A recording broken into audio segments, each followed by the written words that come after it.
We visited Force India the day after the British Grand Prix. And to our shock, instead of chilling out, both drivers were there at the factory, debriefing with the engineers and working to extract even more speed from the package. We managed to tear Adrian Sutil away from some PR commitments to show us his steering wheel. Alright, we have an original steering wheel here for my car. I use this steering wheel when I'm racing. So a lot of different buttons here. You can see diff switches, RPM switches with different engine modes, torque button to talk to the pits speed limiter, the neutral button, and of course the most important, the pedal shift up and down and the clutch for the start. The wing button, you can adjust your front wing. Here we have a start map for wet. If it's raining, the start map for dry. It just gives you a little bit of different setting of the clutch. Looks quite easy, but it can be really complicated when you're on a fast lap on 300 k's on a straight line. So it's all getting quite tight. Adrian Sutil has been an integral part of the team ever since it was formed and has nicely stepped into the role of the senior driver with Fisicola's exit, leading development of the car and emerging as one of the hottest drivers on the F1 circuit. And Vitantonio Luizzi has been doing an admirable job in the second car, taking it to many point-scoring finishes. Adrian, Tonio, welcome to Overdrive. You both don't have the same build. No, you're obviously taller than him. So to whom is the car designed for? Is it designed to your size and then you're padded up?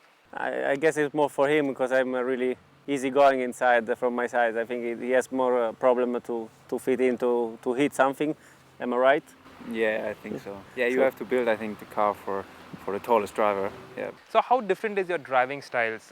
Do you have completely different setups or is it more or less the same? No, basically the car are pretty much set in a similar way. Then for sure you make the fine tuning with the front wing to adjust the aero balance in high speed because that's the most different thing between drivers. Some circuit we have a pretty similar balance, some circuit we change a bit and we've got different way of approaching the corners. But more or less I think in similar circuit or in the most of the circuit we are pretty close to the same setup.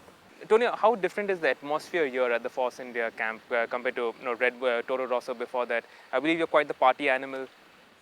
No, it was different. That was an image that I got when I was in Red Bull, because Red Bull was a different style of team. Red Bull, it's a different mentality, and the team was different. And now I feel good with Force India because it's a different mentality. The team is just thinking at putting the best as they can the car into the track, and we're showing a really great performance. We are 6th in the team championship, and I love the way this team works because they go ahead as a family. They work together 24 hours, 7 days by 7 to bring a two perfect car in the track. Adrian, now with limited testing that you can do in the car, obviously you train like crazy before the races and all that. But how do you get how do you get in touch with your racing, with your driving instincts? Because you don't do much testing before the races. Well, we have a big help with a simulator, so that is like the testing time for us. So it helps really much, and it's very accurate. It's very similar to the driving. Not the same thing, but I think you can keep your instincts up and keep your driving up and try different things. So and prepare yourself for the race. So I think that's a very good toy we have. You're both enthusiastic about cars. What's your favorite car, Adrian? Favorite cars? Not a specific brand, yeah. As a German, I like Porsche, but also Ferraris are not so bad. Lamborghini is one of my favorites. And what do you drive now? Porsche. The GT2, I believe. Exactly, a GT2 from Tech Tuned. That's one of my partners, and I think, yeah, great tuner, and gives you a little bit more power in a Porsche as well, and make it more interesting. So absolutely amazing. Antonio, what do you drive? I drive a Mercedes C63, and it's one of my favorite cars all over, even if it doesn't have maybe 600 or 700 horsepower, but 500 are enough to make the most beautiful drift, and that's what give me the adrenaline and the fun on the road. Okay, thank you, and all the best for the rest of the season. Thank you very much. This is the BJM 001, the car with which Force India broke into the Formula One world. As Dr. Malia himself admitted, this car wasn't very quick, but over the past few years, the cars have become quicker and they are now a credible force. In fact, a force to be reckoned with. They're currently 6th in the championship, and suddenly the thought of an Indian car on the podium of the Indian Grand Prix next year doesn't really look implausible. And it's thanks to these guys here at Force India in Silverstone. That's it for a special show. But before we go, here's a look at how you can win some cool Force India merchandise. Actually, scratch that out. You can also win cool Force India merchandise signed by Sutil and Luigi. But the big contest we're running this week is a trip to the 2010 Formula 1 season finale at Abu Dhabi.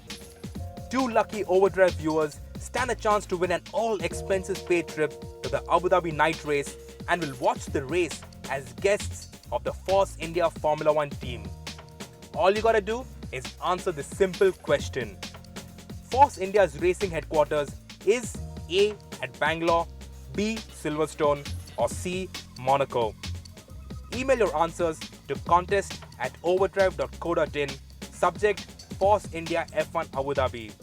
Or you can SMS us OD space Force India F1 space answer to 51818. Full details of the contest are in the 12th anniversary issue of Overdrive magazine on stands on the 25th of August.